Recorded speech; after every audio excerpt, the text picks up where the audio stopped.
কোনো রাজনৈতিক দলকে নিষিদ্ধ ঘোষণা করা নির্বাহী আদেশে সেটা আমরা সমর্থন করি না।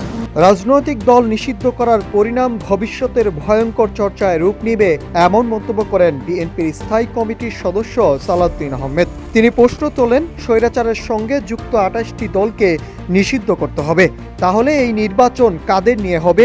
এই ধরনের সিদ্ধান্তের উদ্দেশ্য হতে পারে আন্দোলনকারীদের উস্কানি দেওয়া, যাতে তারা আরও দলের নিষিদ্ধের দাবি তোলে। এতে জাতীয় ঐক্য ভেঙে পড়বে এবং পতিত শক্তি সুযোগ নেবে। মাঠের জবাব মাঠে দেওয়া হবে, এমন হুঁশিয়ারি দিয়ে তিনি আরও বলেন, উচ্চকক্ষ ও নিম্নকক্ষ সর্বক্ষেত্রেই আমরা পিআর পদ্ধতির বিপক্ষে। তারা ইশতেহার নিয়ে জনগণের কাছে যাক, ম্যান্ডেট নিয়ে তারা তাদের ভাবনা বাস্তবায়ন করুক। নির্বাহী আদেশে নয়, বিচারিক প্রক্রিয়ার মাধ্যমে রাজনৈতিক দলের নিষেধাজ্ঞার বিষয়টি সমাধান করা হোক।